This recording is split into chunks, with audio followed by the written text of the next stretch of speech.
Hello ಎಲ್ರಿಗೂ welcome back to my YouTube channel. So ಎಲ್ಲರೂ ಹೇಗಿದ್ದೀರಾ? ಐ ಹೋಪ್ ಎಲ್ಲರೂ ಚೆನ್ನಾಗಿದ್ದೀರಾ ಅಂತ ಹೇಳ್ತಾ ಈ ವ್ಲಾಗ್ನ ಸ್ಟಾರ್ಟ್ ಮಾಡ್ತಾ ಇದ್ದೀನಿ. ಸೊ ತಮ್ಮನೇಲಿ ನೋಡಿರ್ತೀರಾ, ನನ್ನ ಹಸ್ಬೆಂಡ್ ಬರ್ತಡೇ ವಿಡಿಯೋ ಇದು.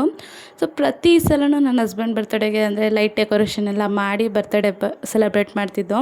ಬಟ್ ಈ ಸತಿ ಪಾಪು ಇದ್ದಾನಲ್ಲ, ಸೊ ಹೊರಗಡೆ ಎಲ್ಲೂ ಹೋಗೋಕ್ಕಾಗಲಿಲ್ಲ. ಆ್ಯಂಡ್ ಆರ್ಡ್ರ್ ಮಾಡಿದಷ್ಟು ಐಟಮ್ಸ್ಗಳಿದ್ದು, ಬಟ್ ಪಾಪು ಕೈ ಬಿಡದೇ ಇರೋ ಕಾರಣ ಜಾಸ್ತಿ ಡೆಕೋರೇಷನ್ ಏನು ಮಾಡಿರಲಿಲ್ಲ. ಸಿಂಪಲಾಗಿ ಅವ್ರ ಬರ್ತಡೇ ಸೆಲೆಬ್ರೇಷನ್ ಮಾಡ್ದು.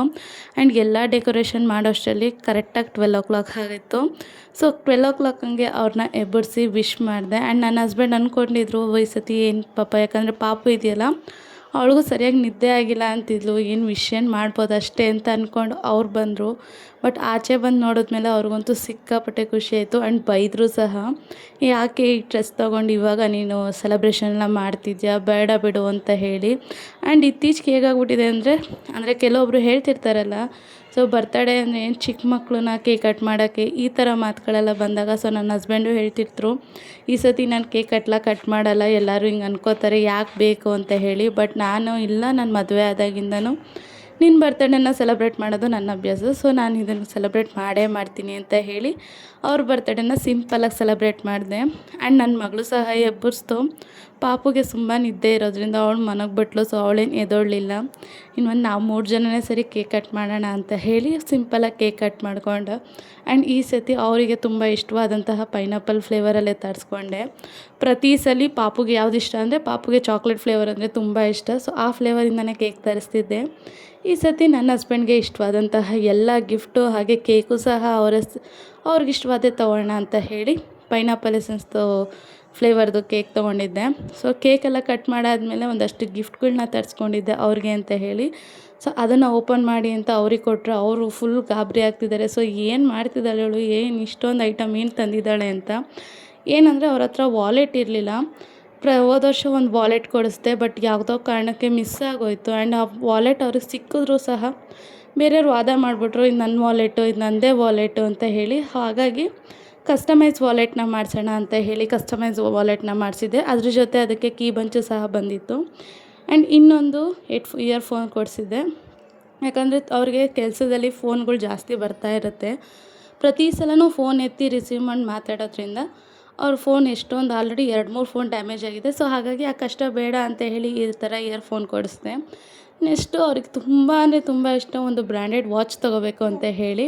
ಆ್ಯಂಡ್ ಅವ್ರ ಹತ್ರ ಎಷ್ಟೊಂದು ವಾಚ್ ಇದ್ದಾವೆ, ಆದರೂ ಸಹ ಅವರಿಗೆ ಸಿಲ್ವರ್ ಕಲರ್ ವಾಚು ಒಂದು ಬ್ರ್ಯಾಂಡೆಡಲ್ಲಿ ತೊಗೋಬೇಕು ಅಂತ ಆಸೆ ಇತ್ತು. ಸೊ ಈ ಸತಿ ನಾನು ಅವ್ರಿಗೆ ಸಿಲ್ವರ್ ಕಲರದ್ದು ಬ್ರ್ಯಾಂಡೆಡ್ ವಾಚ್ನ ಕೊಡಿಸ್ದೆ. ಸೊ ಅದಾದಮೇಲೆ ಎಲ್ಲರಿಗೂ ಟಯರ್ಡ್ ಆಗಿತ್ತಲ್ಲ, ಸೊ ಫಸ್ಟ್ ಹೋಗಿ ರೆಸ್ಟ್ ಮಾಡ್ದೋ. ಆ್ಯಂಡ್ ಮಾರನೇ ದಿವಸ ಅವರು ಏನು ಗಿಫ್ಟ್ ಬೇಕು ಅಂತ ಹೇಳಿದಾಗ ಅವರು ಸುಮ್ಮನೆ ರೇಗಿಸೋಕ್ಕೆ ಹೇಳಿದ್ರು, ನನಗೆ ಒಂದು ಇಯರಿಂಗ್ಸ್ ತೊಗೋಬೇಕು ಕಣೋ ಅಂತ.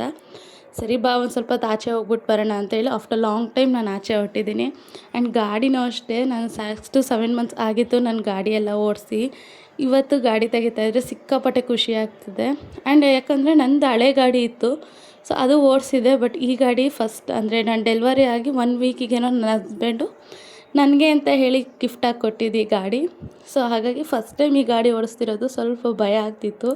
ಬಟ್ ನನ್ನ ಹಸ್ಬೆಂಡ್ ಚೆನ್ನಾಗಿ ಓಡಿಸ್ತಿದ್ಯಾ, ಓಡಿಸು ಅಂತ ಹೇಳಿದ್ರು. ಆಫ್ಟರ್ ಲಾಂಗ್ ಟೈಮ್ ನಾನು ಅವರಿಬ್ಬರೇ ಆಚೆಗೆ ಬಂದಿದ್ದು. ಸೊ ಎಲ್ಲಿ ಅಂದರೆ ಅವ್ರು ಇವಾಗ ತಾನೇ ಹೇಳಿದ್ರಲ್ಲ ಇಯರಿಂಗ್ಸ್ ತೊಗೋಬೇಕು ಅಂತ, ಸೊ ಹಾಗಾಗಿ ಇಯರಿಂಗ್ಸೇ ಕೊಡ್ಸೋಣ ಅಂತ ಹೇಳಿ ಆಚೆ ಬಂದೆ. ನನ್ನ ಹಸ್ಬೆಂಡ್ ಹೇಳ್ತಾಯಿದ್ರು, ಸುಮ್ಮನೆ ತಮಾಷೆಗೆ ಹೇಳಿದ್ದು, ನೀನು ಸೀರಿಯಸ್ಸಾಗಿ ಇಯರಿಂಗ್ಸ್ ಕೊಡಿಸ್ತಿದ್ಯಾ ಅಂತ ಹೇಳಿ. ಹೌದು, ಸೀರಿಯಸ್ಸಾಗಿ ಇಯರಿಂಗ್ಸ್ ಕೊಡ್ತಿದ್ದೀನಿ ಬಾ ಅಂತ ಹೇಳಿ ಕರ್ಕೊಂಬಂದೆ.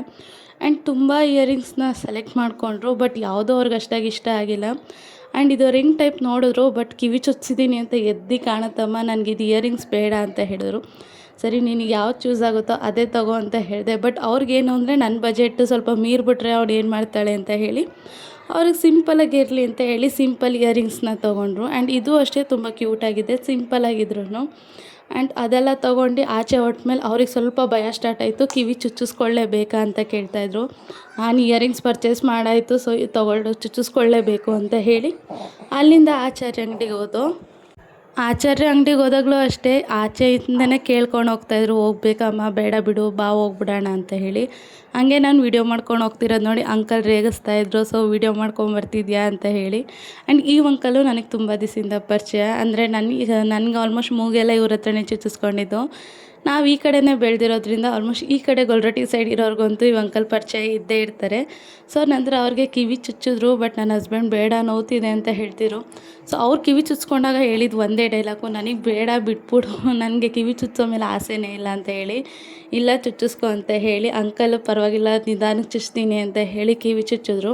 ಆ್ಯಂಡ್ ಅವರಿಗಂತೂ ತುಂಬ ಚೆನ್ನಾಗಿ ಕಾಣ್ತಿದೆ. ನನಗೆ ಅವ್ರಿಗೆ ಅನ್ಕೋತಿದ್ದೆ ಅವ್ರು ಕಿವಿ ಒಲೆ ಚುಚ್ಚಿದಾಗ ಹೇಗೆ ಕಾಣ್ಬೋದು ಅಂತ ಹೇಳಿ, ಬಟ್ ಇವಾಗ ನೋಡ್ತಾ ಇದ್ದೀನಿ ತುಂಬ ಅಂದರೆ ತುಂಬ ಚೆನ್ನಾಗಿ ಕಾಣ್ತಿದ್ರು. ಆ್ಯಂಡ್ ಅದನ್ನು ಕಿವಿ ಚುಚ್ಚಿಸ್ಕೊಂಬಂದ್ಮೇಲಂತೂ ಬರೋರು ದಾರಿ ಫುಲ್ಲು ಅಂತಿರು ಬೈಕೊಂಬರ್ತಿದ್ರು. ನನ್ನ ಬರ್ತಡೇ ದಿವಸ ನನ್ನ ಕಿವಿ ನೋವಾಗೋಯ್ತು, ನಾನು ಆಸೆ ಇಟ್ಕೊಂಡಿದ್ದೆ ಕಿವಿ ಚುಚ್ಚಿಸ್ಕೊಳ್ಳೋಣ ಅಂತ, ಬಟ್ ಇಷ್ಟೊಂದು ಪೇಯ್ನ್ ಆಗುತ್ತೆ ಅಂತ ಗೊತ್ತಿರಲಿಲ್ಲ ಅಂತ. ಬಟ್ ನನಗೇನೋ ಅವ್ರು ಕಿವಿ ಚುಚ್ಚಿದ್ದು ಸಿಕ್ಕಾಪಟ್ಟೆ ಇಷ್ಟ ಆಯಿತು. ಆ್ಯಂಡ್ ನೋಡೋಕ್ಕೂ ಅಷ್ಟೇ ತುಂಬ ಚೆನ್ನಾಗಿ ಕಾಣ್ತಿದ್ರು ಈಗ. ಸೊ ಅಲ್ಲಿಂದ ನಾವು ಮುಗಿಸ್ಕೊಂಡು ಕ್ರಾಂತಿ ಸ್ವೀಟ್ಸ್ ಕಡೆ ಹೋಗೋಣ ಅಂತ ಹೇಳಿ ಬಂದು, ಯಾಕಂದರೆ ನನಗೆ ತುಂಬ ದಿವಸದಿಂದ ಕ್ರೇವಿಂಗ್ ಸಿಕ್ತು ಕ್ರಾಂತಿ ಸ್ವೀಟ್ಸಲ್ಲಿ ಸ್ವೀಟ್ಸ್ ತಿನ್ನಬೇಕು ಅಂತ ಹೇಳಿ. ನನಗೆ ಫಸ್ಟ್ ಆಫ್ ಆಲ್ ಚಂಪಾಕಲಿ ಅಂದರೆ ತುಂಬ ಇಷ್ಟ. ಆಲ್ಮೋಸ್ಟ್ ನನಗೆ 3 ಮಂತ್ಸಿಂದ ನಾನು ಸ್ವೀಟ್ಸ್ ಏನು ಅಷ್ಟೇನು ತಿಂದಿಲ್ಲ. ಸೊ ಮನೇಲಿ ನಾರ್ಮಲಾಗಿ ಬೆಲ್ಲ ಹಾಕಿ ಕೊಬ್ಬರಿ ಹಾಕಿ ಮಾಡಿಕೊಟ್ಟಿರೋ ಪಾಯಸ ತಿಂತಿದ್ದೆ ಬಿಟ್ಟರೆ ಆಚೆ ಸ್ವೀಟ್ಸ್ ನಾನೇನು ತಿಂದಿರಲಿಲ್ಲ. ಸೊ ಇವತ್ತು ನನ್ನ ಹಸ್ಬೆಂಡು ಬಾ ನಾನು ನಿನಗೆ ಕಿವಿ ಚುಚ್ಚಿಸಲ್ಲ, ಸೊ ನಾನು ನಿನಗೆ ಸ್ವೀಟ್ಸ್ ಕೊಡಿಸ್ತೀನಿ ಅಂತ ಹೇಳಿ ಸ್ವೀಟ್ಸ್ ಕೊಡಿಸ್ತಾಯಿದ್ರು. ಆ್ಯಂಡ್ ಚಂಪಾಕಲಿಲೂ ತುಂಬ ವೆರೈಟೀಸ್ಗಳು ನಮಗಿಲ್ಲಿ ಕ್ರಾಂತಿ ಸ್ವೀಟ್ಸ್ ಹತ್ರ ಸಿಗುತ್ತೆ. ಎಲ್ಲ ಬ್ರಾಂಚಲ್ಲೂ ಅಷ್ಟೇ ಕ್ರಾಂತಿ ಸ್ವೀಟ್ಸು.